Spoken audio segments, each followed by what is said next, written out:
Gloria a Dios. Amén. Qué bueno es Dios. Dios es bueno. Amén. Ahí. Ese es el punto. Que despertemos en un día tan precioso, ¿verdad? El día del Señor, el día en que Jesucristo resucitó, subió a los cielos y se sentó a la diestra del Padre en un lugar de honor y de privilegio. Qué grande es nuestro Dios. Bien, hermanos, pues bienvenidos a todos. Es un gozo de nuevo estar juntos para poder compartir el mensaje, la palabra de Dios. Esa palabra de Dios que es tan necesario en nuestro espíritu. Sabéis que el alma se alimenta, el espíritu se alimenta de la palabra de Dios. Es su único y verdadero alimento. El cuerpo se alimenta de viandas, de comida, pero nuestro espíritu, nuestra alma se alimenta solamente de la palabra de Dios. O sea, si quieres tener tu espíritu fuerte, robusto, con ganas de moverse en el espíritu, tienes que alimentarte de su palabra. Me voy a quitar la mascarilla que se me había olvidado. Bien, pues vamos a seguir tratando el tema. Hoy seguramente concluya el tema de agua viva, el agua que produce vida. Creo que es la tercera semana que estamos tratando este tema y es de gran importancia que sepamos dónde ir a beber cuando estamos sedientos, ¿verdad? Si tú tienes sed, buscas la fuente, buscas agua fresca, agua pura, agua que no te contamine, ¿verdad? Pues eso es el tema que estamos tratando. Y está basado en Juan capítulo 7, los versículos 37 al 39, donde estamos basando la serie de estos mensajes. Dice que Jesús, en el último día de la fiesta, el día más importante de la fiesta, dice que dio un paso hacia adelante, se puso de pie y hizo una gran invitación. Dice, todo el que tenga sed, venga a mí y beba. Todo, no excluye a nadie. Todo aquel que necesite beber del agua pura, del agua cristalina, sabéis que el agua en la Biblia simboliza la palabra de Dios. Todo aquel que desee, que busque, que quiera ser saciado en su espíritu del agua verdadera, tiene que ir a Jesús. Jesús está haciéndote esa invitación. Y el verso 38 dice, todo el que cree en mí, todo el que crea en mí puede venir y beber. Pues las Escrituras declaran, desde su corazón, de su interior, brotarán ríos de agua viva. Esto habla del Espíritu Santo que nos prometió que recibiríamos aquellos que aceptáramos el sacrificio de Jesucristo como Señor y Salvador. Ese fuego, esa agua, brotará de nuestro interior como ríos, esos ríos de agua cristalina, que da tan gusto verlo, ¿verdad?, cuando vemos documentales en televisión y todo eso, de esa agua tan pura, tan cristalina. A eso se refería Jesús, haciendo mención de esos ríos de agua viva que simbolizan el Espíritu Santo dentro de nosotros, dentro de cada creyente. Decíamos que había unas condiciones que eran necesarias para recibir esa agua viva que Jesús promete y que produce vida y vida abundante. Las repasemos rápidamente. Primero era tener sed. Segundo, la necesidad de ir a Jesús como la única fuente de agua pura. Tercero, la necesidad, una vez que estás ahí, que vas a Jesús, tienes que beber de esa agua. Tienes que aplicar la palabra de Dios a tu vida. No basta con que la tengas físicamente en tu mano o en tu estantería en casa. Tienes que comerla, tienes que beberla en tu interior para que tu sed sea saciada. Y por último, beber agua sin contaminar. Agua pura, agua verdadera. Y decíamos que hay muchas fuentes y no todas las fuentes producen agua potable. No todas las fuentes producen el agua que no contamina. Hay peligro, por eso tenemos que estar atentos, ver en qué fuente estamos bebiendo y que nadie nos pueda dar de agua contaminada. Rechacemos toda agua, toda fuente de agua que esté contaminada porque nos va a producir enfermedad. Incluso si esa agua está envenenada, nos va a producir la muerte espiritual. Hablábamos de que Jesús dijo en Mateo 5:13 también que nosotros somos la sal de la tierra. Decíamos que si la sal se desvaneciera, o sea, si perdiera sus cualidades, si perdiera su sabor, ¿con qué será salada la tierra? No sirve para nada, sino para ser echada y pisoteada por los seres humanos. También hablábamos de las cualidades, de las propiedades específicas de la sal, que es que produce sed, conserva los alimentos y evita la descomposición y la corrupción de los mismos. Como iglesia, debemos ser esa sal que Jesús dice que seamos y debemos producir sed a la gente que nos rodea, sed de esa agua verdadera. También decíamos que debemos conservar la palabra de Dios tal y como la predicó Jesucristo a sus discípulos y que se ha ido transmitiendo de generación en generación, sin adulterar, porque hay muchos que a lo largo de la historia han ido adulterando la palabra de Dios y acomodándola a sus ideas, con el propósito de intereses propios y particulares. El único interés que tiene Dios con el ser humano y con su iglesia es que cumplamos nuestro ministerio. Y nuestro ministerio es sed, o sea, crear sed en las personas que nos rodean y que puedan recibir esa agua pura y que puedan recibir, por tanto, la salvación, que es de lo que se trata. En Romanos 8:19 leíamos también este versículo que dice: porque el anhelo ardiente, o sea, la pasión, el ansia, el deseo de esta tierra, de los seres humanos que pueblan la tierra, es que la iglesia, los cristianos verdaderos se manifiesten. En otras palabras, que demuestren que son hijos de Dios de verdad. La tierra está esperando eso. La tierra hoy en día está muy mal. No hace falta nada más que mirar hacia la televisión, hacia las noticias, cómo anda esta tierra con tanto desorden, con tanta corrupción, con tanta falta de ética y de moral. Y nosotros tenemos la obligación de despertar esa sed que necesita, despertar esa ansia por buscar la palabra de Dios, por buscar a Cristo y ser salvos. Recordamos también que terminábamos con algunas preguntas la semana pasada, quiero repasarlas rápidamente. Dice, las preguntas eran las siguientes: ¿tienes sed? Iglesia, ¿tienes sed? ¿Te estás saciando? ¿O sigues con la sed y no te sacias? ¿Estás conservando la esencia de la palabra de Dios tal y como la predicó Jesucristo, sin contaminar y sin envenenar? ¿Estás siendo ejemplo con tu conducta, no resignándote a que tus hijos, a tus familiares, a las personas que conozcan, las engañen con tantas falsas ideologías?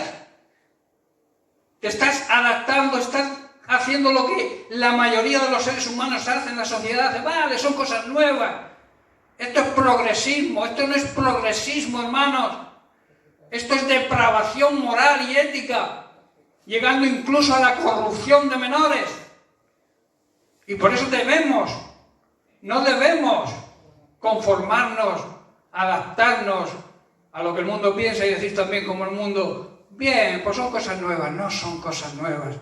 Son cosas que ya pasaban hace miles de años, cuando Sodoma y Gomorra fueron destruidos precisamente por todo lo que está ocurriendo hoy en día, por el mismo motivo. Y nosotros como iglesia tenemos que levantarnos.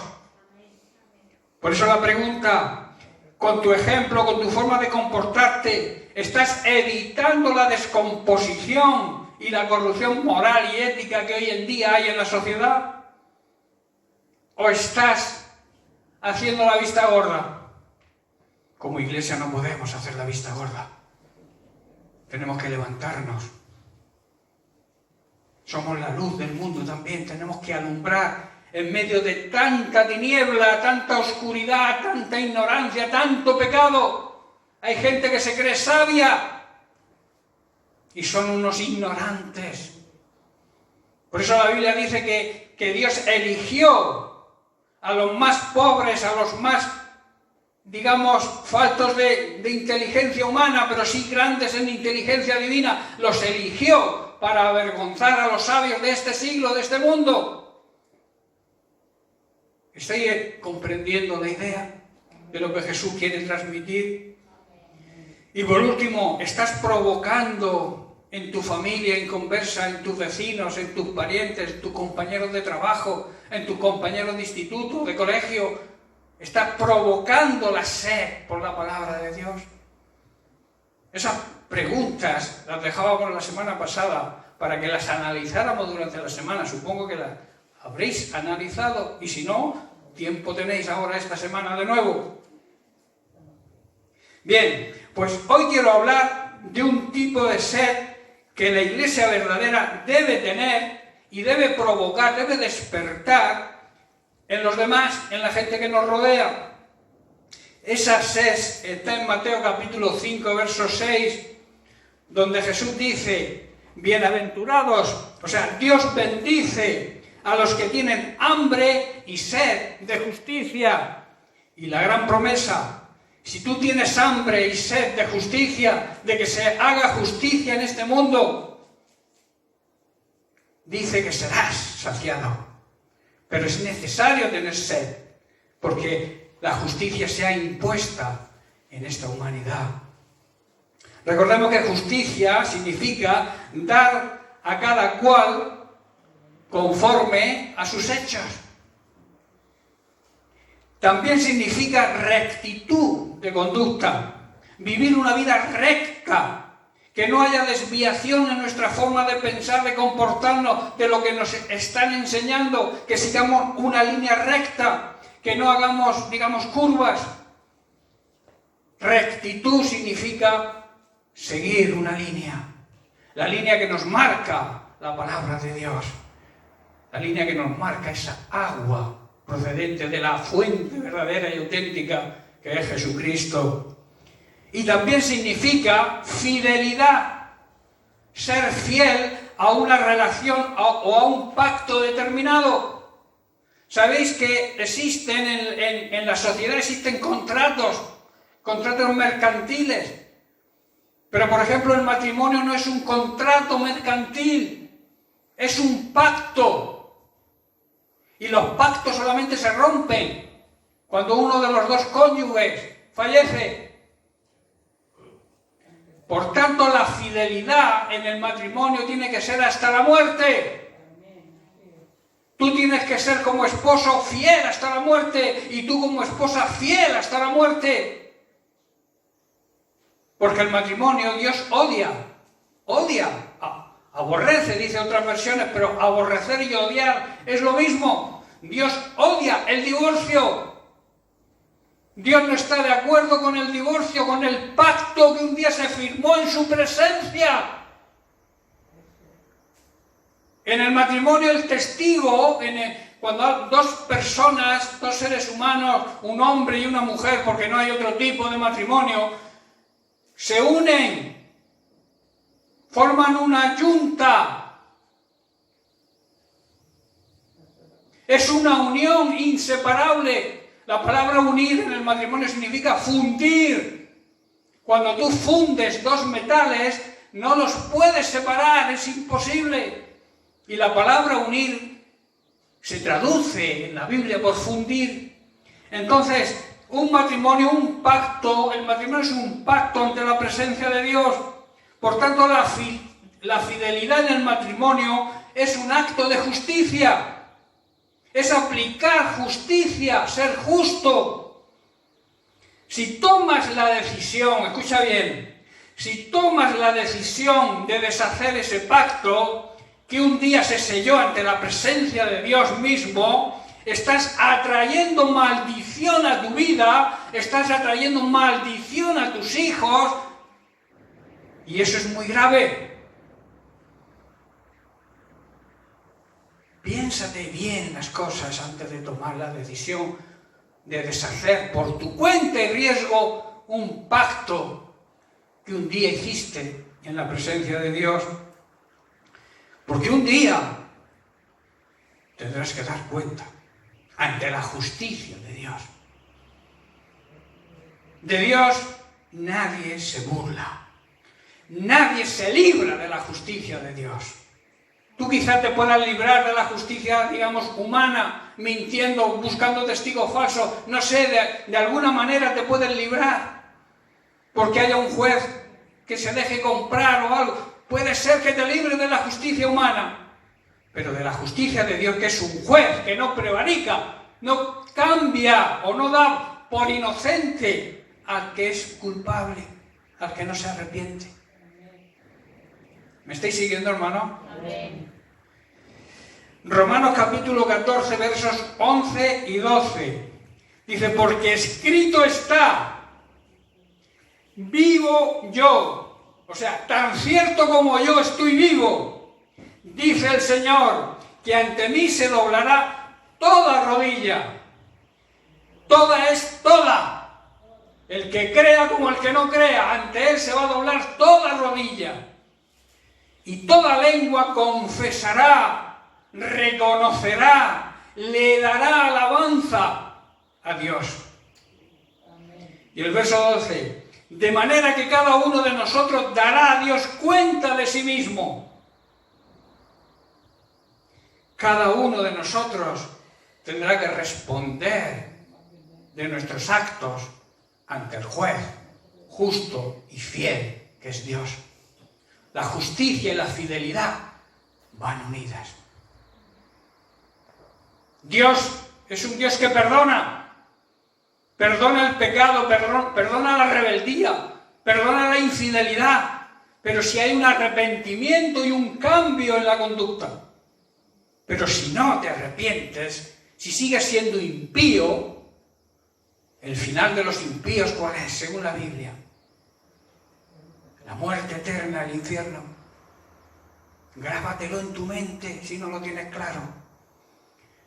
Dice el verso 12 eso, de manera que cada uno dará cuentas a Dios de todo lo que haga. En Hebreos 4:13 dice el escritor, y no hay cosa creada que no nos sea manifiesta en su presencia, que no sea manifestada en su presencia. Antes bien, todas las cosas están desnudas y abiertas a los ojos de aquel a quien tenemos que entregar cuentas. O sea que a Dios no le puedes esconder nada, porque estás desnudo delante de Él. No puedes tapar nada, porque los ojos de Dios penetran en tu interior, conoce lo que piensas, conoce lo que tienes pensado hacer. Y si la voz del Espíritu Santo no la tienes cauterizada, te va a decir que está mal lo que estás haciendo. Hoy en día la sociedad vive con la conciencia cauterizada, que significa insensible por la acumulación de tanto pecado. Conforme vas sumando pecado y sobre pecado, el cuerpo, te vas acostumbrando al pecado y no le das importancia. Y no le das importancia tampoco a las consecuencias que va a traer ese pecado. Pero para eso está la palabra de Dios. Para eso estamos los que predicamos la palabra de Dios, los que enseñamos la palabra de Dios, tal y como la predicó Jesucristo. Y como la Biblia dice, y Jesús decía, el que tenga oídos, oiga. En otras palabras, el que quiera escucharme, que me obedezca. Y si no me quieres escuchar, allá tú y tu problema. Yo te sigo amando, yo te estoy esperando con los brazos abiertos, pero no puedo salvarte si no das el paso de arrepentimiento, si no te arrepientes de tu conducta, de tu forma de vivir. Por eso no hay nada en toda la creación que esté oculto a los ojos de Dios. Todo está desnudo y expuesto, y es a Él a quien tenemos que rendir cuentas. No a ningún ser humano, no a nadie, no a tu esposo, no a tu esposa, no a tus hijos. Tienes que darle cuentas al juez justo y verdadero que te va a juzgar, quieras o no quieras. Y te va a juzgar por tus actos. por lo que hagas aquí en esta tierra. Amén. Un día nos dirá, da cuenta de tu mayordomía. ¿Sabéis lo que es un mayordomo? Es el servidor principal que está a cargo del gobierno económico y espiritual de una casa, de una familia. Y tiene la responsabilidad de esa familia, de esa casa. Eso es un mayordomo. Y la Biblia dice que nosotros somos mayordomos, ¿verdad? ¿O no lo dice? Dios te pedirá cuentas y dirá al esposo, ¿qué has hecho con la responsabilidad que puse en tus manos? ¿Qué has hecho con esa responsabilidad de cuidar a tu familia? De proveerles tanto material como espiritualmente. ¿Qué has hecho? Da cuenta de tu mayordomía. Dios te lo va a decir, a ti esposo, y a mí como esposa también, y a la esposa que tampoco se escapa. Dirá, ¿qué has hecho con tus responsabilidades? Es la ayuda idónea, la más sabia consejera para tu esposo que yo te encargué. Hay para los dos. Dios nos va a pedir cuentas. Nos va a exigir que demos cuentas, que entreguemos cuentas de nuestra mayordomía. Hermanos, nadie se escapa a la justicia de Dios. No podemos burlarnos de Él. No se puede. Y además es imposible. No sé si lo entendéis. No se puede engañar a Dios porque es imposible engañarlo. Porque Él lo sabe todo. Él te conoce. Conoce hasta lo que vas a pensar que tú todavía no has pensado.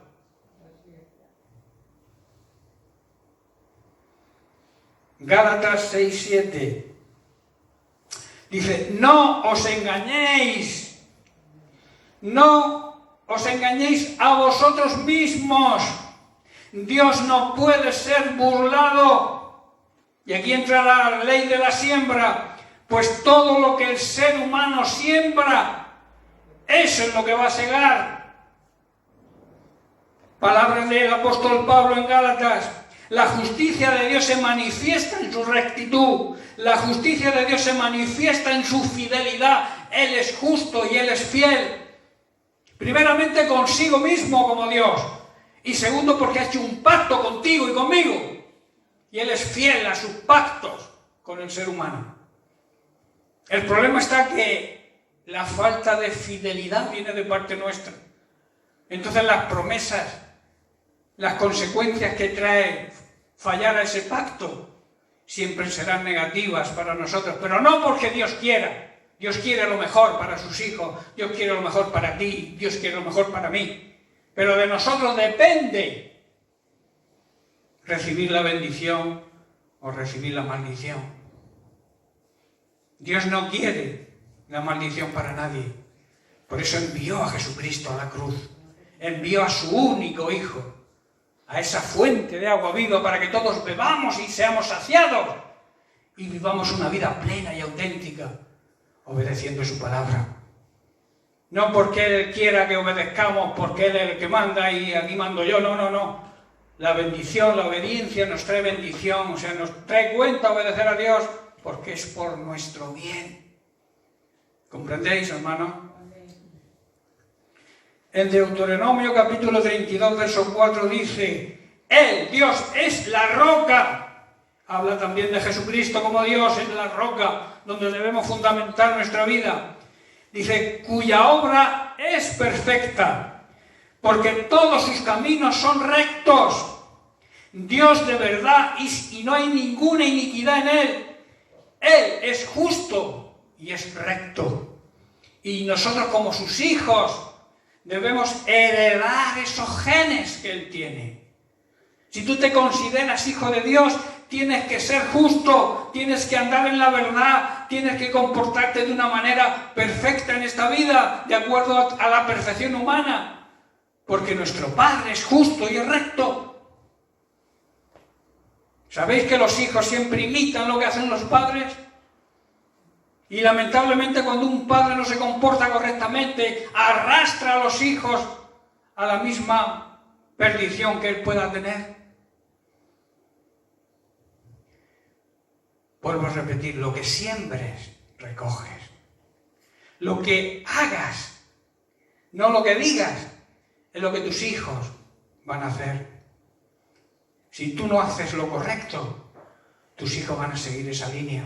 Pero si tú te mantienes fiel, eres fiel con la mujer de tu juventud, eres fiel con el esposo que Dios te ha dado, eres fiel con tus hijos, eres fiel con la iglesia, eres fiel con Dios, Él es fiel contigo. A veces queremos la bendición, pero huimos de la obligación. Y nosotros, como hijos de Dios, estamos obligados por el amor que Él nos ha demostrado. El amor de Dios nos obliga, nos constriñe a cambiar de forma de vivir y no seguir haciendo lo que hacíamos antes de convertirnos. Si tú sigues haciendo lo mismo que hacías antes de recibir a Jesucristo como Señor y Salvador, si tú sigues haciendo lo mismo, permíteme decirte que no te has convertido.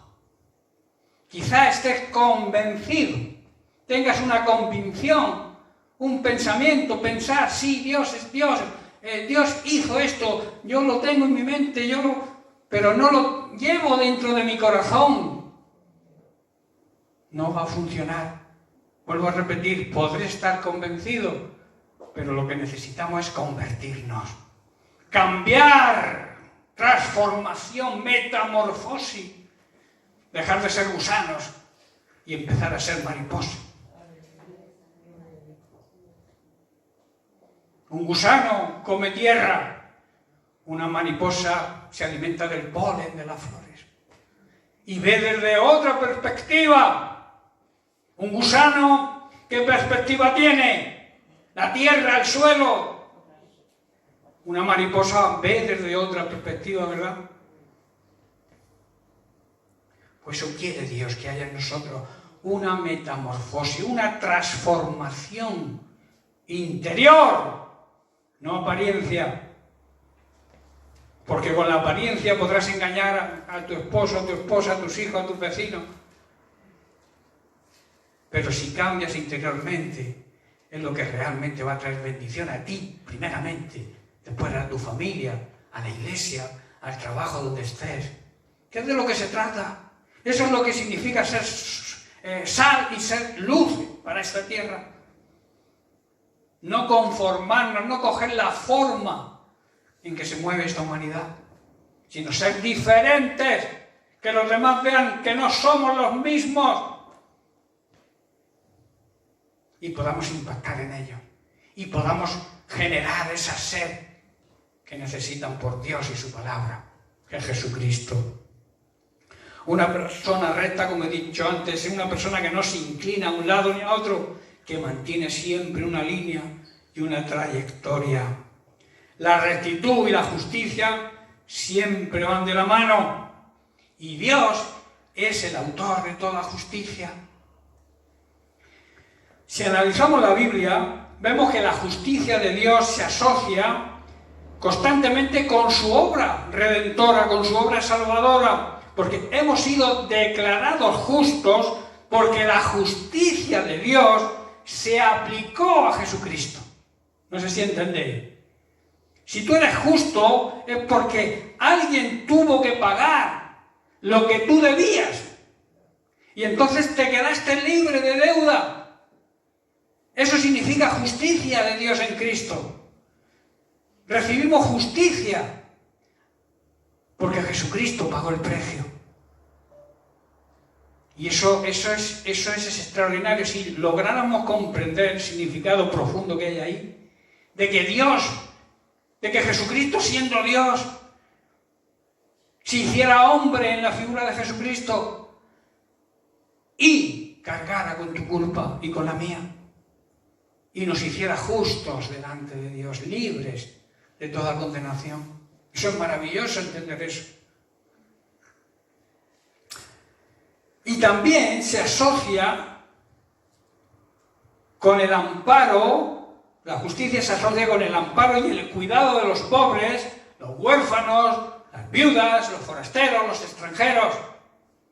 También habla de hacerle justicia a los que padecen necesidad. A eso se le llama justicia social, ¿no? Hoy en día, por desgracia, hay poca justicia social. Al extranjero se le manipula, se le da un trabajo y se le utiliza. Abusan en el trabajo y se les paga poco. Eso es falta de justicia. Y Dios no quiere eso. Dios quiere que seamos justos con todos. Por eso se asocia también con ser justo, se asocia con el cuidado de los pobres, de los necesitados, del extranjero. La Biblia habla mucho sobre el extranjero. Y en España hay muchos extranjeros y muchas personas que están siendo abusadas simplemente porque son extranjeros. Eso no es justicia. La justicia de Dios clama por otro tipo de actitud. Según la Biblia, se deduce primero que la justicia aparece, como hemos dicho, como un paralelismo con la palabra salvación. Vamos a repasar algunos textos que dan fe de esto que estoy diciendo. En el Salmo 40, verso 10, David declara: no oculté en mi corazón las buenas noticias acerca de tu justicia. Hablé de tu fidelidad y hablé de tu poder salvador. Justicia y salvación. Hice a todos en la gran asamblea, les conté de tu fidelidad y de tu amor inagotable. ¿Sabéis que la fuente de Cristo no se termina nunca? Es una fuente que siempre está ahí. Es inagotable. En Isaías 45, versículo 21, la segunda parte también, Dios mismo está aquí hablando. Dice: pues no hay otro Dios aparte de mí, un Dios justo y salvador. Fuera de mí no hay otro. En segundo lugar, la justicia de Dios también se asocia, como he dicho, con la llamada justicia social. Los pobres, los huérfanos, las viudas y los forasteros. Ya en el Antiguo Testamento los profetas condenaban la injusticia social que había tanto en Israel como en los pueblos vecinos y hacían un llamado al arrepentimiento y a la restauración de la justicia. O sea que no es de ahora. La injusticia social no es de ahora. Es desde siempre ha habido injusticia social. Cuando el ser humano infringe las condiciones de la justicia de Dios, está creando una barrera en su relación con Dios. Y entonces la justicia de Dios actúa con todas sus consecuencias. Vuelvo a repetir, Dios es un Dios justo. Y nadie se escapa del justo juicio de Dios. Dios siempre actúa con justicia. No es un juez que prevarica. ¿Sabéis lo que es la prevaricación, no? Prevaricar es un delito que consiste en que una autoridad, sea un juez o sea un funcionario, dicte a sabiendas una resolución injusta. Pero Dios nunca actuará así.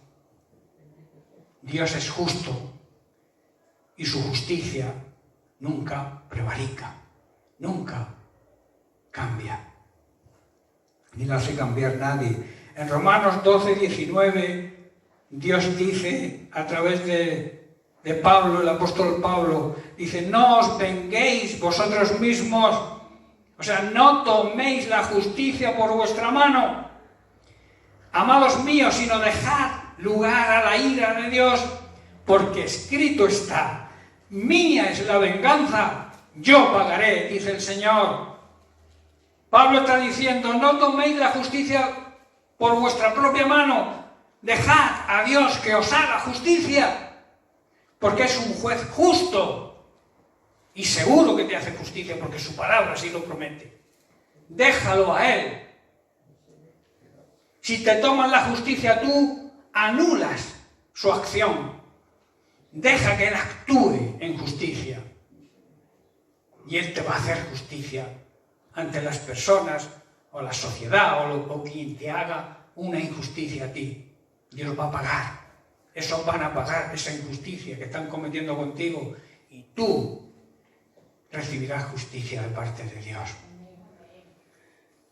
Hermano, vuelvo a repetir, aunque Dios perdona la iniquidad, perdona la rebelión y el pecado, cuando hay un verdadero arrepentimiento, Dios perdona todo esto. Pero vuelvo a repetir, nunca va a declarar al que es culpable, al que no se arrepiente, al que sigue en sus 13, nunca lo va a dar por inocente.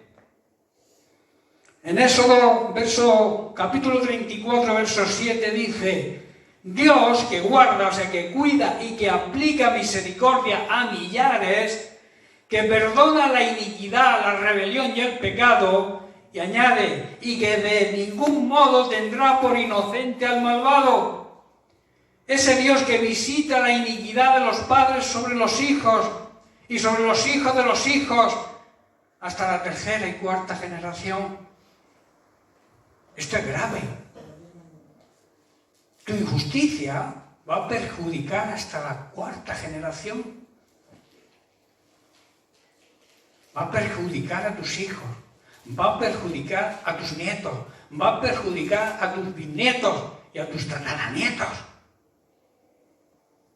Eso es grave. Eso es digno, merecedor de que prestemos atención a nuestra conducta, a cómo actuamos, si somos justos, si andamos en fidelidad y en rectitud. Dicho de otra manera, dicho en la versión Nueva Traducción Viviente, dice: yo derramo amor inagotable a 1000 generaciones, y yo perdono la iniquidad, la rebelión y el pecado, pero no asuelvo, porque Él no es un Dios que prevarique, no asuelvo al culpable, sino que extiendo, o sea, esa culpabilidad se extiende de los padres sobre los hijos y sus nietos. Toda la familia se ve afectada, hasta los hijos de la tercera y cuarta generación. La consecuencia de la iniquidad, de la rebelión y del pecado, no solamente me repercute a mí, sino a todas mis generaciones posteriores. Eso es grave, ¿verdad? Debemos pensar cómo vivimos, cómo actuamos, si andamos, si tenemos esa sed de justicia, que Jesús dijo que si teníamos sed de justicia, Él nos iba a saciar, que seríamos bienaventurados, porque Él nos iba a saciar. Hermanos, esto es aplicar justicia, esto es aplicar la verdadera justicia. Dios condena al impío, al que no se arrepiente, al culpable, pero Dios justifica, le hace justicia al justo. Etimológicamente, a los que hemos sido redimidos, a los que hemos sido justificados por habernos arrepentido y haber reconocido el sacrificio de Jesucristo como nuestro Señor y Salvador, de haber aceptado a Jesucristo como nuestra justicia, a nosotros se nos llama también, aparte de creyentes y de cristianos, se nos llaman los justos, porque hemos sido justificados. Y si somos justos, debemos actuar como justos. Nuestra naturaleza tiene que ser justo, andar en justicia, en todo tipo de justicia. Por eso dice Jesús en Mateo capítulo 10, verso 41, si reciben a un profeta como alguien que habla de parte de Dios, recibirán la misma recompensa que un profeta. Y si reciben a un justo debido a su justicia, recibirán una recompensa similar, o sea, la justicia. La ley de la siembra que anda por toda la Biblia. La ley de la siembra está presente en toda la Biblia. Lo que siembra, recoge.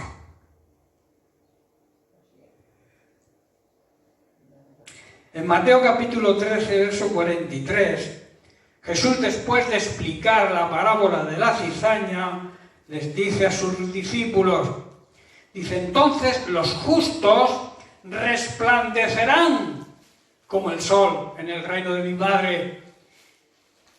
El que tiene oídos, oiga. ¿Tú tienes oídos para oír? ¿Tú tienes oídos para prestar atención a lo que Dios te dice y obedecer? Eso es lo que está diciendo ahí. Si tienes oídos, obedece. Y si no obedeces, allá tú ya sabes que Dios no va a dar inocente al que es injusto, al que es culpable. Y no se arrepiente. Generalmente también, en el Nuevo Testamento, la justicia se concibe, se asocia con una relación de intimidad con Dios. Eso quiere decir que la justicia de Dios nos reclama esa comunión como hijos suyos que somos. Aparte de un privilegio, es una reclamación de parte de Dios. Y si no le damos a Dios lo que Él merece, lo que Él exige, lo que Él pide, estamos cometiendo una injusticia con Dios. Y Dios quiere tener una intimidad contigo y conmigo. Y cuando no la tenemos, estamos cometiendo injusticia con Dios. No sé si entendéis hasta dónde quiero llegar con esto. Esa intimidad nos hace ser todavía más justos ante Dios. Es una de las cualidades del justo, desear tener comunión con Dios. Hay una frecuente asociación también en la Biblia entre el reino de Dios y su justicia, ¿verdad? Se ve durante la Biblia en muchos versículos también. Quiero recordaros algunos. Por ejemplo, en Mateo 5:10 dice: dichosos, bienaventurados, bendecidos, los que padecen persecución por causa de la justicia. Por ser justos nosotros, se nos acuse de ser injustos. Mal acusado, claro. Acusación falsa. Entonces dice, porque de ellos es el reino de los cielos.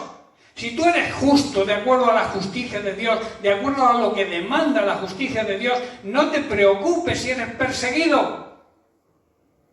Porque eres dichoso, eres bienaventurado, eres bendecido por ser perseguido, por andar en la justicia de Dios. Eso es lo que está diciendo ahí Jesús. Y en Mateo 6:33 dice, buscad primeramente el reino de Dios y su justicia. No la justicia humana, la justicia de Dios. Y todas las cosas os serán añadidas. Preocúpate del avance del reino. Preocúpate de ser justo en tu manera de vivir. Y despreocúpate de tu necesidad, porque Dios la va a cubrir. Ese es el significado de ese versículo que tantas veces se ha explicado y se ha leído y que muchas personas todavía no lo entienden porque buscan primeramente su necesidad y después buscan a Dios. Hay que buscar a Dios primero. La prioridad en tu vida y en la mía tiene que ser Dios. Y lo que tú creas que es prioridad, que es tu necesidad, Dios la considera segundo término, pero te provee. Y eso es una bendición, ¿verdad? No hay ningún justo, dice otra porción de la Biblia, no hay ningún justo que mendigue pan para sus hijos. Si tú actúas en justicia, si tú eres un justo delante de la presencia de Dios, si has sido justificado por el sacrificio y la sangre de Cristo, ni tú ni tu familia van a padecer escasez.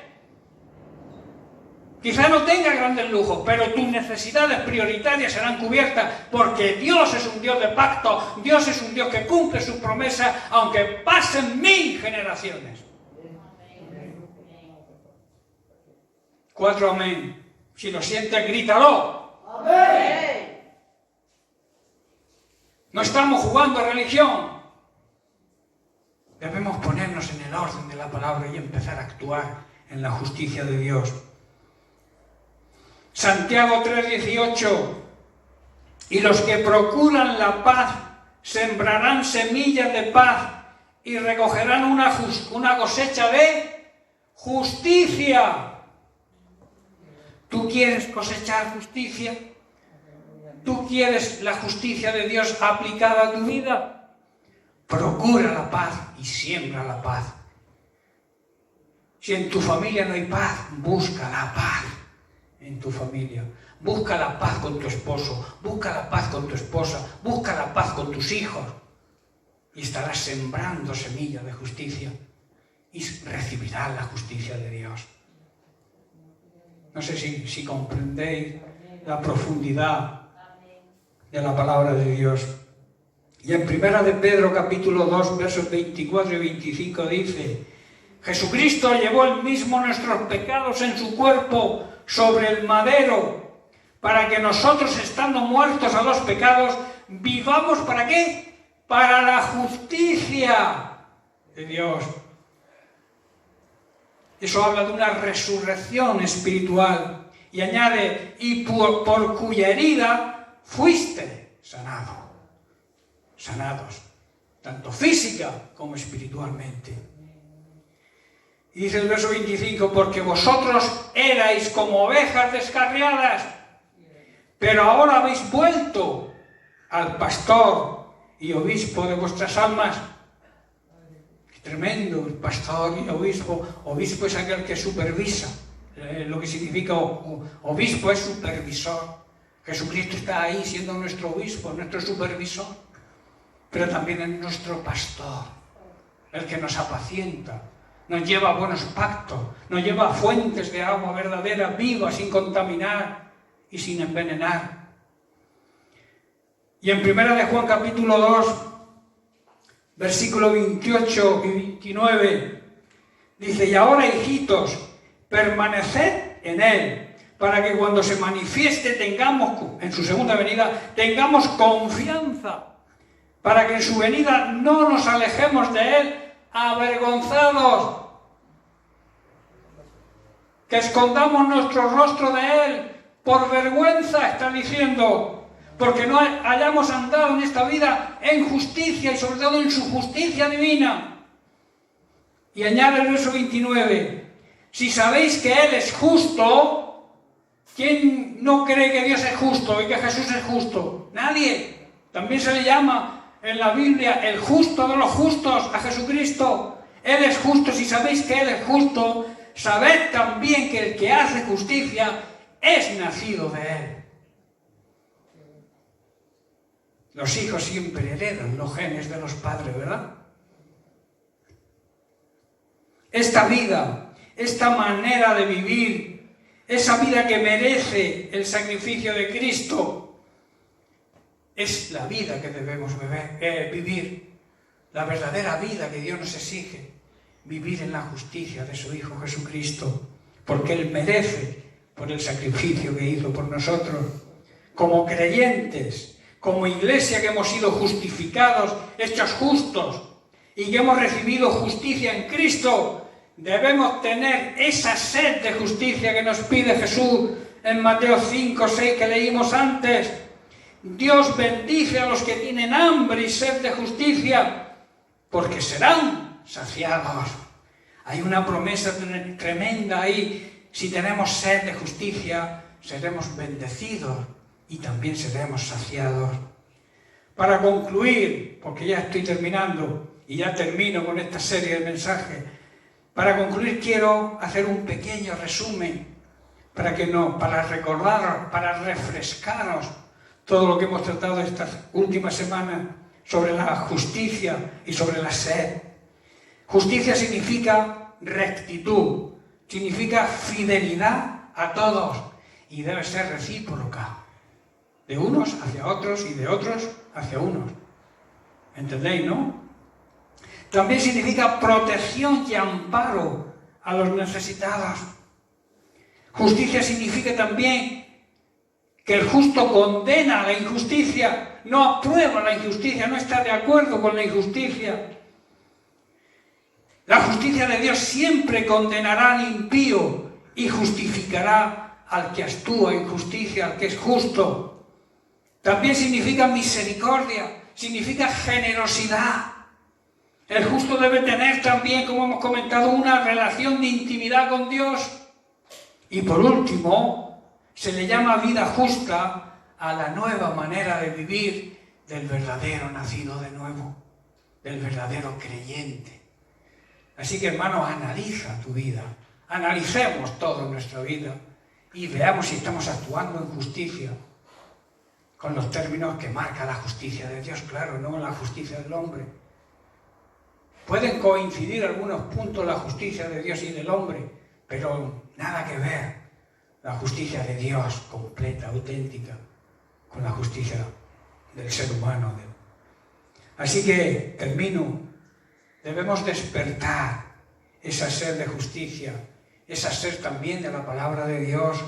Debemos hacernos acreedores a las promesas y a la garantía de que seremos bendecidos si así lo hacemos, si practicamos la justicia, si tenemos sed de justicia, si tenemos sed de la palabra de Dios, si conservamos la palabra de Dios como una de las cualidades de la sal que como iglesia tenemos, y si nos mantenemos fieles a Él, Él nos llama bendecidos. Amén. Bien, pues hasta aquí. Que Dios les bendiga.